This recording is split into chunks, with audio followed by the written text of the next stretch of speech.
Hello, good morning. ഇപ്പോൾ പുതിയ ദിവസമായിട്ട് രാവിലെ ഒന്ന് പുറത്തിറങ്ങി ചെടികളൊക്കെ നോക്കി നനയ്ക്കാമെന്നൊക്കെ വിചാരിച്ചതാട്ടോ.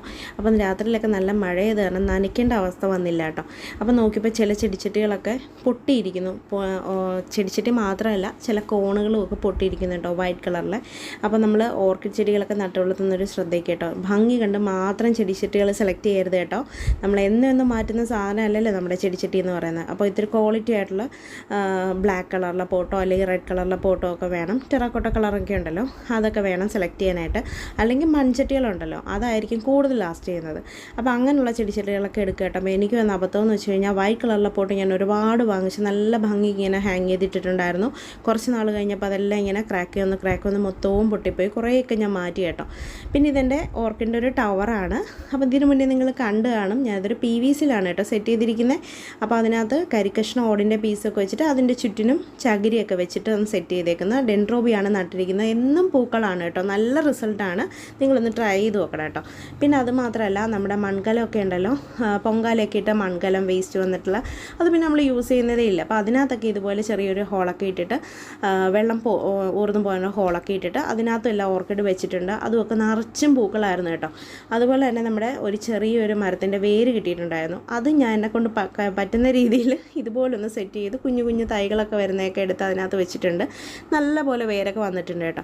പിന്നെ എൻ്റെ രാവിലത്തെ പണിയെന്ന് വെച്ച് കഴിഞ്ഞാൽ എൻ്റെ ഓർക്കിഡ് ചെടികളിലൊക്കെ പൂക്കൾ വന്ന കമ്പുകൾ സ്റ്റെമ്മുകൾ ഒരുപാട് ഇങ്ങനെ നിൽപ്പുണ്ടായിരുന്നു. എൻ്റെ സമയക്കുറവ് കാരണം അത് ഇന്ന് വെട്ടാം നാളെ വെട്ടാമെന്നൊക്കെ പറഞ്ഞ് ഇങ്ങനെ മാറി ഇരിക്കുകയായിരുന്നു കേട്ടോ. അപ്പോൾ അതിൻ്റെ പ്രശ്നം എന്ന് പറയുന്നത്, നമ്മൾ പൂക്കൾ ഒരുപാടങ്ങ് വാടി പോകുന്നതിന് മുന്നേ തന്നെ ചെറിയൊരു വാട്ടം വരുന്നതിന് സമയത്ത് തന്നെ നമ്മൾ അതങ്ങ് കട്ട് ചെയ്ത് മാറ്റുക. അങ്ങനെ കട്ട് ചെയ്ത് മാറ്റുകയാണെങ്കിൽ ഉണ്ടല്ലോ, പെട്ടെന്ന് തന്നെ അടുത്ത സ്പൈക്ക് വരും. ഇതിപ്പോൾ ഉണങ്ങുന്നവരെ നോക്കി നിന്ന് കഴിഞ്ഞാൽ അടുത്ത സ്പൈക്ക് വരുന്ന കുറച്ച് ലേറ്റ് ആവും കേട്ടോ. അതൊന്ന് ശ്രദ്ധിക്കണേ ഓർക്കിഡ് വെക്കുന്നവർ.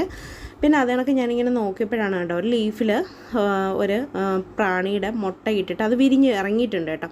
അപ്പോൾ അതാണ് ഞാൻ ഇപ്പോൾ തൊട്ടുടനെ ഒരു മഞ്ഞ കളറിലെ പെസ്റ്റ് പറന്ന് പോയിട്ടുണ്ടായിരുന്നു. അപ്പം നമ്മളത് ശ്രദ്ധിച്ചില്ലെങ്കിൽ നമ്മുടെ മുട്ടകൾ മൊത്തം തിന്ന് നശിപ്പിക്കും. ഒരു പൂക്കൾ പോലും കിട്ടില്ല. കഴിഞ്ഞ ദിവസം വന്നൊരു മുട്ടായിരുന്നു കേട്ടോ, ഞാൻ കണ്ട മുട്ട സ്പൈക്കായിരുന്നു. അപ്പോൾ അതിനകത്ത് ഈ പ്രാണി തിന്നിട്ട് അതിൻ്റെ എല്ലാം ആ മുട്ടകളെല്ലാം മൊത്തത്തിൽ തിന്നിട്ട് പോയിട്ടുണ്ടായിരുന്നു. അപ്പോൾ അതുകൊണ്ട് ശ്രദ്ധിക്കുക കേട്ടോ. എന്തെങ്കിലുമൊക്കെ പെസ്റ്റിസൈഡ്സ് ഇടയ്ക്കൊന്ന് അടിച്ചു കൊടുക്കുക. വേപ്പ് പിണ്ണാക്കാണെങ്കിൽ അത് തലേദിവസം വെള്ളത്തിൽ ഇട്ടിട്ട് അത് നേർപ്പിച്ചൊന്ന് സ്പ്രേ ചെയ്ത് കൊടുത്താലും മതി.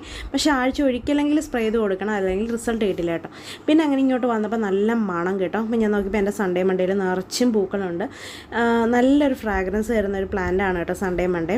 പിന്നെ അതുപോലെ എൻ്റെ ബൊഗെയിൻവില്ലയ്ക്ക് ഒന്ന് ഫ്ലവറായി വന്നിട്ടുണ്ട്. ഇപ്പോൾ എല്ലായിടവും നിറച്ചും പൂത്ത് കിടക്കുന്ന സമയമാണ്. പക്ഷേ എൻ്റെ ബൊഗെയിൻവില്ല ഞാനിപ്പം പ്രൂൺ ചെയ്ത് വളമൊക്കെ കൊടുത്തിട്ടേ ഉള്ളൂ. അപ്പോൾ അതുകൊണ്ട് പൂക്കളൊക്കെ ആയി വരുന്നതേ ഉള്ളൂ.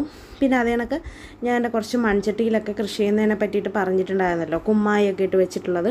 അപ്പോൾ അതെല്ലാം ഇപ്പോൾ ഒരാഴ്ചയായിട്ടുണ്ട്. ഞാൻ വെള്ളം ഒഴിച്ചു കൊടുക്കുന്നതിനെക്കാട്ടി നല്ല പോലെ ഒരു ചെറിയ മഴയൊക്കെ ഇടയ്ക്കിടയ്ക്ക് കിട്ടിയത് കാരണം നല്ല സെറ്റായിട്ട് ഇരിപ്പുണ്ട് കേട്ടോ.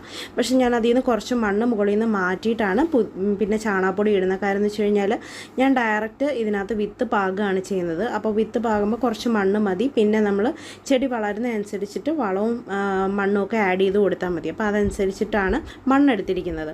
എന്നിട്ട് ഇവിടെ എനിക്ക് ചാണകപ്പൊടിക്ക് വലിയ ക്ഷാമമൊന്നും ഇല്ലാത്തതുകൊണ്ട് ഞാൻ നല്ലപോലെ ചാണകപ്പൊടി ഇടുന്നുണ്ട് കേട്ടോ. നല്ല ഫൈനായിട്ട് പൊടിഞ്ഞ ചാണകപ്പൊടിയാണ്, അത് ഇട്ട് കൊടുക്കുന്നുണ്ട്. അപ്പോൾ ഇടയ്ക്ക് ഇവിടെ വന്ന് നമ്മുടെ വീട്ടിൽ നിന്ന് 1-2 പേരൊക്കെ വന്ന് ചാണകപ്പൊടി മേടിച്ചിട്ടുണ്ടായിരുന്നു. ചാണകപ്പൊടിയുടെ ഒരു ക്ഷാമം ഇല്ലാത്തതുകൊണ്ട് തന്നെ കൃഷി ചെയ്യാത്തതിൻ്റെ ഒരു കുറവ് മാത്രമേ ഉള്ളൂ കേട്ടോ. അപ്പോൾ ഞാൻ ഇത് ഇട്ട് കൊടുത്തിട്ട് നല്ലപോലെ ഇളക്കി കൊടുക്കുന്നുണ്ട്. പിന്നെ ഞാൻ ചെയ്യുന്നൊരു ട്രിക്ക് എന്ന് പറഞ്ഞു കഴിഞ്ഞാൽ, എനിക്ക് പോട്ടറെ മേടിക്കാനോ അത് അതിൽ കിളിപ്പിക്കാനോ ഒന്നും സമയമില്ലാത്തത് കാരണം, പിന്നെ അത് പറിച്ച് നടാനും ഒന്നും സമയമില്ലാത്ത കാരണം ഞാൻ ഡയറക്റ്റ് വിത്ത് പാകുകയാണെന്ന് പറഞ്ഞല്ലോ. അപ്പോൾ ഞാനത് ചെയ്യുന്നതെന്ന് വെച്ചാൽ തലേ ദിവസം വെള്ളത്തിൽ ഇട്ടിട്ട് ഒന്ന് രാവിലെ അത് ഡ്രെയിൻ ചെയ്തിട്ട് ചെറിയൊരു ടിഷ്യൂവിനകത്ത് ഇത് പൊതിഞ്ഞ് വെക്കുക കേട്ടോ. അങ്ങനെ പൊതിഞ്ഞ് വെച്ചിട്ട് വൈകുന്നേരം നോക്കുമ്പോൾ ഇതിനകത്ത് ഇങ്ങനെ മുളപ്പ് വന്നിരിക്കുന്ന കാണാം. അങ്ങനെയുള്ള മുളപ്പ് വന്നിരിക്കുന്ന വിത്ത് ഡയറക്റ്റ് ഇതിനകത്തേക്ക് പാകുകയാണ് ചെയ്യുന്നത്. അപ്പോൾ പലർക്കുള്ളൊരു സംശയം എന്ന് വെച്ച് കഴിഞ്ഞാൽ, എല്ലാ വിത്തുകളും മുളയ്ക്കുമെന്നൊക്കെ സംശയമുണ്ട്, നമ്മൾ ഇടുന്ന വിത്തുകളെല്ലാം മുളയ്ക്കുമെന്ന്. പക്ഷേ ഇങ്ങനെ ചെയ്യുമ്പോൾ നമുക്ക് ഒട്ടും ഡൗട്ട് വേണ്ട, മുളയ്ക്കുന്ന വിത്തുകൾ നമുക്ക് നോക്കിയെടുത്ത് വെക്കാൻ സാധിക്കും കേട്ടോ. അപ്പോൾ നമ്മൾ ഈ വെള്ളത്തിൽ ഇട്ടിട്ട് ഇതിനകത്ത് ഇടുമ്പോൾ പിറ്റേ ദിവസം ഇത് പൊതിഞ്ഞ് വെച്ചിട്ട് എടുക്കുന്ന സമയത്ത് എല്ലാത്തിലും മുളപ്പ് വന്നിരിക്കും.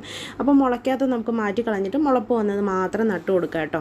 അപ്പോൾ ഞാനിത് ചെറുതായിട്ട് ചാണകപ്പൊടി ഇട്ടിട്ട് നനച്ചിട്ടാണ് വിത്തിട്ട് കൊടുക്കുന്നത് കേട്ടോ. അപ്പോൾ പിന്നെ ഇതെനിക്ക് ഇട്ടിട്ട് വെള്ളം ഒഴിക്കുമ്പോൾ ഈ വിത്ത് തെളിഞ്ഞ് മുകളിലേക്ക് വരില്ല. പിന്നെ ഉറുമ്പ് മാത്രം ഒന്ന് ശ്രദ്ധിച്ചാൽ മതി. കുറച്ച് മഞ്ഞപ്പൊടിയൊക്കെ ഇട്ട് നമ്മുടെ വിത്തിനെ ഒന്ന് സൂക്ഷിച്ച് വെക്കുക. ഇത്രയൊക്കെ ഉള്ളൂ. Tata bye bye.